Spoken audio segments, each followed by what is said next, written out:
and welcome to Forbidden Planet TV. And on today's extra special episode, we are joined by Maureen Johnson to discuss Death at Morning House. Hello. Hello. How's it going? It's going great. Good. And you've been in the UK for a little while. What have you been up to? I've been at the Edinburgh Festival. Did an event in London last night. Today I'll be doing an event in Bath. Then I'll be doing an event in Southampton. While recovering from COVID, so it had a little gravelly sound in my voice. Do you always find that kind of thing that you always get to a point sometimes after a cold where your voice sounds like amazing for 24 hours? You're just like, oh my god. Hi everybody. This is my pretty new voice.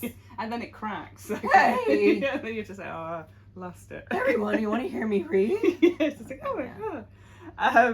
So what can you tell us about your new standalone? So I've been writing the Stevie Bell mysteries, which are a series of mysteries with the same detective for 5 books, and I'm going to continue writing them, but I took a break to do one standalone because as a mystery lover, I like my detective stories and I also like individual cases, and I wanted to do something.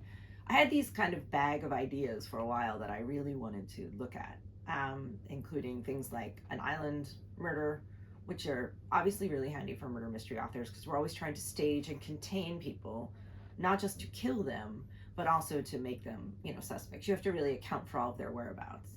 But also a number of subjects that come up in this book. It has two timelines. It has a timeline in the 1930s, a case that happened in the past, and most of it takes place in the present day as well. But it takes place in the Thousand Islands, which is between New York State and Canada, where it's actually 1,800 islands, and some of them just have a single house on them each, or a castle or a mansion, and a lot of them have been abandoned because that used to be the playground for the rich, because capitalism, and then they moved somewhere else and they left them. So there's a bunch of abandoned castles and mansions up there on single islands. See, I like to think that's how I'd be able to afford property. Is a single island? Like a tiny... Yeah, there's one called Just Enough Room Island that's literally just a house with nothing around it. Like just a little bit enough of a ledge of rock to walk around the house, but that, I mean, when I say ledge, I mean ledge like that. Wow. And nothing else. Like you can basically either be on a boat or in your house. There is no middle section. You are either in the river or you're in your house. That's someone who's like, do not fuck with me. I live in my house and that's it. Yeah. You want to come see me? You cross the water. Yeah. I can always hear the shotgun in the background. You're on my tiny island. Yeah. I know because you're in my house. Yes. So we have to touch on the amazing character development in this, which I adored, and that super awkward first date that you obviously kick off. So it's not too much of a spoiler for everyone out there. It's pretty much right there in the beginning. So in the present day, Marlowe Wexler is just a girl who's been in love with a girl for all of high school, the beautiful Akilah, the wonderful Akilah. But this summer they happen to get jobs together, the same tiny ice cream place. And she asks Akilah out on the date because she has a gift certificate to the Cheesecake Factory. Akilah accepts. It all goes well until they go to this small house that Marlowe helps take care of, and she accidentally burns that house down. So she basically has to leave town. And she gets a job. There's one vacancy as a tour guide at the newly reopened Morning House on Ralston Island that has been closed since 1932, because one day in 1932, the family that lived there that built the house had 7 children, and on one day 2 of those children died, and they abandoned the house after that. So this is the first time it's been open since 1932. It's been bought by a conservative super PAC, but they've allowed the community to have it for one summer for tours before they turn it into Castle Super Pacula. Oh my god, that's such like a good, like if you went to a quiz night or whatever. Castle Super Pacula? Yeah, we are. We are Castle Super Pacula, yeah. Now you love yourself a haunted house. I do. What is the thing that draws you into kind of using haunted houses in your... What's not haunted? It's just deathy, you know? Just adjacent, death adjacent. I'm very tactile in how I build architecture for my books. Like there's always, this one is a fairly simple map, but there's always a map because I'm very oriented in place. I feel like, especially with mysteries, you have to have a very clear sense of where everything is, how far apart everything is, where the windows are, the doors are, the materials that everything is made out of. Like, I just really need to feel the architecture of the building and the landscape, because that plays a role. Sometimes you're actually physically using those things to kill people. I've done it. You build it right into the architecture. But the way houses are built, the stories they carry, the strange little doorways, contraptions, things that have been ignored, repurposed, painted over, that you can pry up, or might be things that might be stuck in them. I think we're all fascinated with that. Like, what happened at this house before? You know, what will I find what will I find in the wall? Like, we all want to know what's in the wall, except if it's something really gross and you're like, I found this in the wall and now I'm sad. No, I didn't want. Yeah. And you have the whole kind of, I suppose, the passageways kind of underneath. And I like a passageway. I like things that are underneath. Yeah. I read a lot of books that have tunnels in them, or I like a tunnel. I love a tunnel. Oh my god. Who doesn't love a tunnel? There you go. Tunnels are good. More tunnels. More tunnels, please. I read an amazing horror last year, Spite House by Johnny Compton, which is obviously looking at the idea of that because you hate someone so much, you build a house in their eye line due to spite. Yeah, so they will see you. Those things are great. Which is just such a, Spite fences, spite houses, Yeah. I'm going to block your view. I'm going to, just like, wonderful. I'm going to destroy you with architecture. Yes. Do you find yourself kind of, because I can imagine it's a bit of a rabbit hole when you start kind of investigating or researching kind of, say, that period of history or even kind of the architecture. Like, how do you know when to stop? It's hard. I mean, so this was, for my sins, I have an MFA in nonfiction.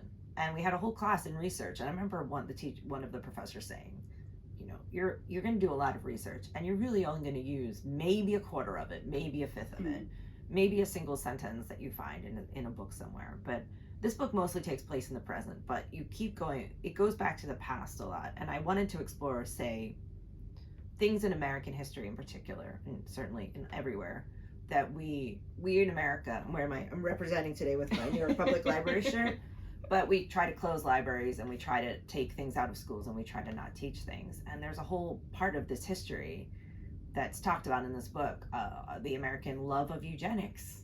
We loved it. We kept it as accepted science. We had booths for it at the state fair. So you could get a corn dog and then you could go next door and get your baby's head measured. That's not a joke. That's literal. And I know it always sounds like but no, you could do that. And we don't talk about it. We just repeat ourselves. So talking about what actual things were happening then, like this was like, oh yeah, I'm just your friendly local eugenicist. That makes me forget the question. You go down rabbit holes. You can. You have to know at a point, like you have to know kind of, there were so many dark things I could have put in here. Yes. And after a while I had to start taking them out because it was counterweighting the past story too much because it's mostly in the present. I was like, if I introduce all of these things, it'll just get swamped in all the terrible, the things that we try to erase. I just have to introduce enough that people aren't just completely like engulfed by the stuff that was like absolutely commonplace and everywhere. We just have to remember that it was there. Because I suppose touching on especially the Ralston family and kind of I put a note here about that it reminded me like almost like Wes Anderson-esque, like Royal Tenenbaums, that you have this very perfect family. Yeah, the family in the past is the Ralstons. It's Philip Ralston, who's a doctor. He's very rich. He's married to a movie star wife, and they also live with their sister Dagmar. And he has 7 children. They have 7 children. 6 are the same age because during World War I, he came over and he was a doctor, and then he adopted 6 orphans that were all basically the same age, a couple months apart, and then much later they had another child who was much younger, Max. And these 6 children have always grown up together, and he has them on a health regimen. He's very into what was very popular at the time, these like the cult of health, which was like a lot of, it's Battle Creek Sanitarium, like cornflakes and no sugar and eating so much yogurt. And doing a lot of other really gross things, but like they're all out doing physical fitness in their little matching uniforms, and they get profiled by Life magazine, and they're the perfect American family. But they're also, there's some other stuff going on too.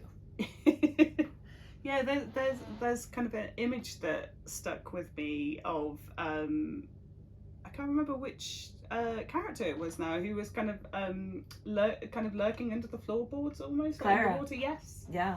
That it was just that idea of I can't kind of hide away, and like we've even had the press come in and do this interview of the perfect family. She swims under the floorboards of the boathouse under the dock. Yeah. And she sometimes hears people what they do, and they say because she's floating right underneath the.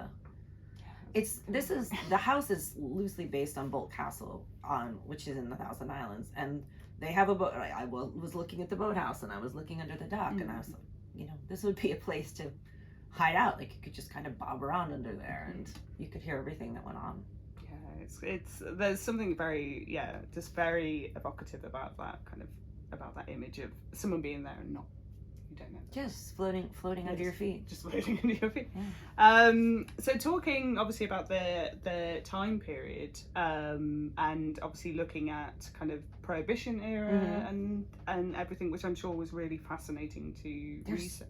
There's so much that actually, because I went up there, I went on tours, and there's so much cool stuff that went on and goes on in the Thousand Islands, because there are these 1,800 islands. And Canada's there, US is here, and the line between them is just sort of this wobbly thing through the river. It's like a concept, not a line. So, and the islands are just dotted all around. So liquor would be legal on this island, but illegal on this island that's like 20 feet away. So bootleggers used to come down from Canada and basically have chases with cops at night with these speedboats. And they had all these systems for getting out booze where, for example, they dump a bunch of it over connected to bags of salt, and as the salt dissolved, the liquor would bounce up to the surface and people would come and collect it. So there's shit tons of booze like basically dotting these islands, and all these chases that happen. So yeah, people find like trails of cans and bottles and that used to kind of float around and up and sank to that. There's tons of shipwrecks.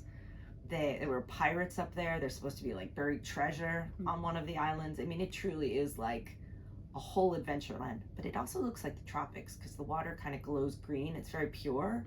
It's beautiful and weird and strange.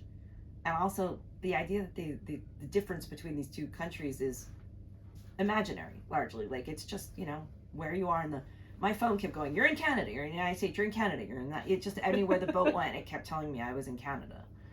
Wow. It's so weird to just have, like you walk. There are places. Not even a few steps in one direction and you're. Yeah, like there's a library, I think, in the US that if you walk to one end of the library, you're in Canada. Like, you're in one wing, like you're like, if you're in the like children's fiction or whatever, you're in Canada, and then you come back through it, you're in the United States. It's crazy. It's almost like countries are imaginary. especially borders. Yeah. It's such a weird concept. So in regards to the characters, I think it's always difficult to potentially pick a favourite, but who did you most enjoy writing? Who stuck with you? In the past, so I really had a fun time writing. The past parts were fun, and they have some of the really dark bits in them. I had fun writing all the Ralstons, but in the present, Marlowe is the main character, and she is a very romantic. She's bad at romance, but she's very positive about it. And she's very like, well, I'm an embarrassing person, but I love to be in love, which is usually a different kind of character. Like, I'm terrible at writing romance, and it's a joke amongst my friends of how much I will run away from writing romance. So I was like, why don't I have someone who's really just in love with love, but just is tragic at it. Yeah, I think we can all sympathise, like, coming back to that first date, but even kind of some of the conversations she has with different characters and stuff. Every time she talks to a girl, she's like, well, time to just put a box over my head and just sit in my room in the dark. She's such a wonderful character. So said before, obviously, about the darkness of kind of what's happening in the kind of past timeline, and I suppose the importance of the contrast of like Marlowe and some of the positive things, like even the very, I suppose, dysfunctional but kind of found family element that you have. How important is it to find that kind kind of contrast. I mean, I think that friend groups are everything. So I have 2 casts running that don't interact, which is part of the reason you could keep them straight, is that there's always like a distinct past cast and a distinct present cast.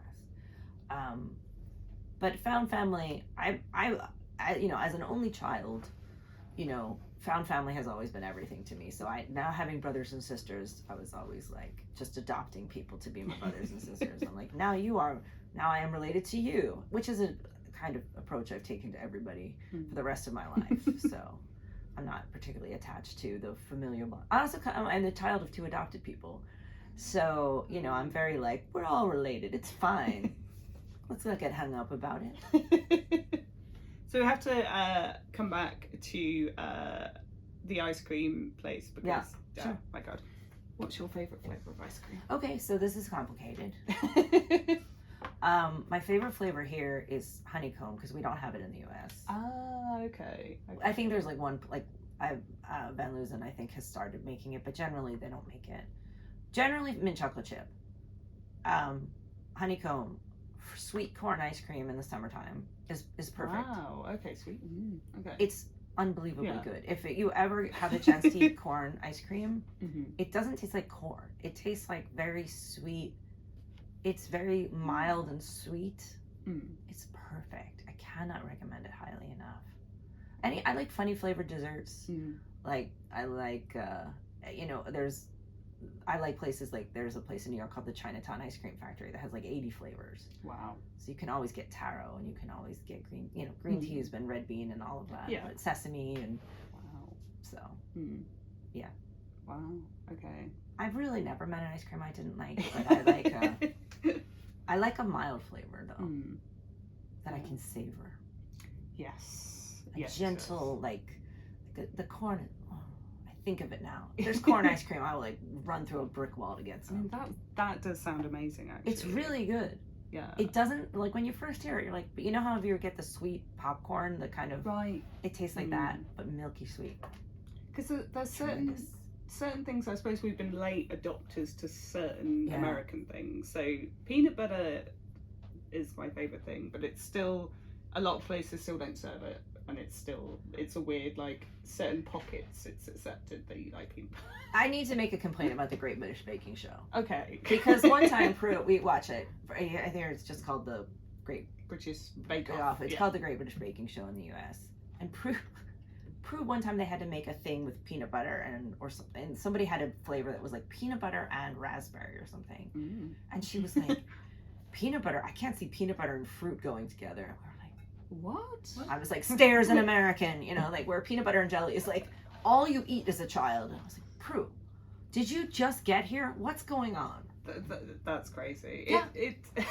I suppose there is like, it's a very, maybe it's seen almost as like a newfangled thing. You know, it's hilarious.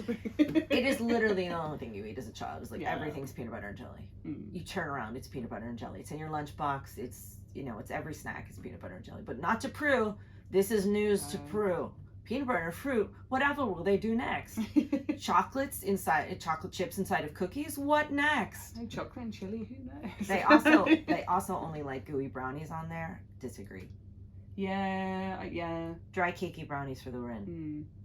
I think I quite like having at least the kind of, is it crusty? I don't know if that's right. It should be a little dry on top. Yeah. I don't like it so it's like gloob, gloob, gloob. Because also that's, generally you eat one and you're done. Yeah, and it also feels like it hasn't been baked enough. Yeah. And if you could take it apart and kind of stick it back together, like... Yeah. That's what puts me off of, if they ever brought crumble cookies out over here, because crumble cookies isn't a thing here, but everything looks underbaked, which really puts me off. Like that? Yeah. Like glue. Yeah. I don't eat I don't eat raw cookie dough either. No. Don't like it. You may like it. That's up to you. Yeah. You do you. You do you. Like, if you want to eat it, you're sitting there eating it right now. Good for you. So we're finishing off the interview today with 2 last questions. Yeah. So what are you working on next? Are you coming back to Stevie? Yes, I start, basically I fly back on Friday, finish up one thing for a week, and then Stevie 6 immediately starts. All the charts are out, all the information charts and everything. Yeah, I love writing mysteries. Ever since I've been writing mysteries all the time and leading a full mystery lifestyle, I'm just wake up happy every day.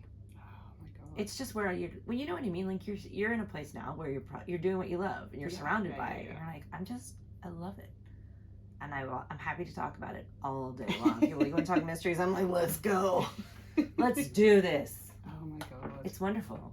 I watched over last Christmas, and I don't know if there's going to be any more. There's a series of baking mysteries that were quite big in the US, and they brought like 2 of them out over here. Like there's the plum pudding mystery and the They're like, books, yeah. Yeah. Or not, I thought you. They've done like dramatizations of the book, so it's not quite a film. It's like just over an hour long episode that kind of, and it was on like Amazon. And I think I had to. Like, if it was, I missed it because if it's on Amazon, sometimes it's buried in the. Oh yeah. Buried like, between it's one of those weird things. They're just like, oh, you might like, and it.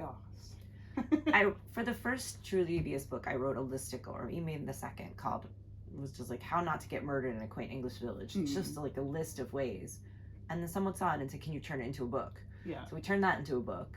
So we have this book about how not to get murdered in a quaint English village. But they came to us and they said, would you do something else? Yeah. And for a year I wondered what to do. And then I said, I want to bring back the dossier mystery. So the thing I'm finishing is our first, you get a book, but it's a case book. So like you open it up and it's just letters, documents, photographs, like there'll be drawn photographs, but they'll be photographs. And then the solution will be sealed in the back. Oh, that's cool. So you solve the case. Yeah. But you can also solve the case with this because it's a fair play mystery. I don't want to just... That's the thing. I like a mystery you can solve. Yeah. You can solve this. Yes. But yes, things that you can solve, things with solutions in the back were like catnip to me. Oh my god. Sitting there eating ice cream, solutions in the back. Oh my god. Yeah. And even just thinking of the whole things of like, you know, the choose your own adventure type books that I suppose maybe they're not as big anymore, but I know City and Livingston has got a new fighting fantasy coming out in a couple of weeks, so you know those books you can interact with. Yeah. Yes. Yeah, and you can interact with every book, but there's a little something about a mystery where you really are invited, like you're particularly invited to take part. Yes. There's a very conscious, like, I am the author, I'm writing this mystery for you, and I know you're reading it, and I would like to play with you to see if you can figure this out. Yeah. Or whether, hopefully, I suppose you want them to solve the mystery, but you also kind of like, have you thrown in enough like twists and turns? That's the job, you know, the job is to like set everything out clearly, you know, it's right out in the open from the beginning, and have you not see it. Yeah. Yeah. Even though it's right in front of you the whole time. Yeah. It's an art. You're very good at it. So. I try, at least. I try. Keep I doing keep trying. Just keep trying. With everything. Just keep trying. And to finish off the interview today, what are you currently reading, watching, and if you game, what are you playing? I'm married to a video game player. Video game producer. So a video game maker who's also, but I don't play video games. Okay. But we play a lot of board games. Lots and lots of them. I play them online on Board Game Central, so things like Duel and Carcassonne is usually I get a once a week Carcassonne. I'm like, come on, and I shake the bag. I just watched a lot of TV because I had COVID, so now I might be TV'd out for a while. With COVID, you're just laying there going, what else you got? What else you got? And I just got my hands on The Examiner by Janice. I always want to say her last name wrong. Hazlitt. Oh, yes. She's a genius, and I love everything she writes. And I basically clawed my way to get an arc of The Examiner, which just came out, but I was like, give me The Examiner, or I will die. She did the Appeal, Angels? and the Alberton Angels. Yes, yeah. And the Twyford Code, and the Christmas Appeal. Yeah. I think she's a genius. I love her. Very, very, very good books. I can totally sympathise. My partner writes for Pathfinder and stuff, so we're like, but I'm a gamer as well, so it's quite funny because sometimes he'll be like writing dialogue and stuff, and then I'm just sat there with the Steam Deck, just like, if you need me. But yeah, it's there's something about board games and just kind of that. Our best piece of furniture contains board games. We bought the fanciest thing. It's just, you open up, it's just filled. And and I had to, I decanted them and put labels on them because the box was too big, so everything was like labeled. Always organized your meatballs. Oh my god, that's the dream. One day I have a tiny flat in London, so it probably won't be in London, but the dream one day is to have a games room. Have you been to the games cafe that's under Waterloo under the bridge? No, I've been to is it Tanuki Gaming in East London, which is a very cool gaming bar, and they serve like giant pizzas and stuff, so you can get giant pizza slices and play. It's very cool. There's one under Waterloo in that sort of underpass thing. 5 minutes away. It's so great. I highly recommend. The name just escapes me right now, but it's amazing. Wonderful. Cool. Highly recommend. Okay. Next time you're over, we'll go. And in the US, there's Hex & Co. In New York, where it's I love it. It's a great concept. There's something about. See, we were doing board games before it was cool. I know. I was playing Settlers of Catan before you were even born. I was trading for a brick before you were even a twinkle in your mom's eye. I've seen stuff, man. I've seen knights do fucked up things. Well, anyone out there who hasn't checked out any of Maureen's books, you need to get on it. We have some signed copies of Death at Morning House going out to all of our stores in London currently. So if you get down to London in the next couple of days, you'll grab them. Otherwise, any of our other 8 branches will have signed stock as well. And we're so happy that you came in today. Thank you so much. Thanks for having me. Brilliant. And we will see you next time. Bye. If you're enjoying watching Forbidden Planet TV and you're enjoying watching us talk to the world's most interesting and accomplished filmmakers, authors, artists, musicians, creators, subscribe right here. See you soon.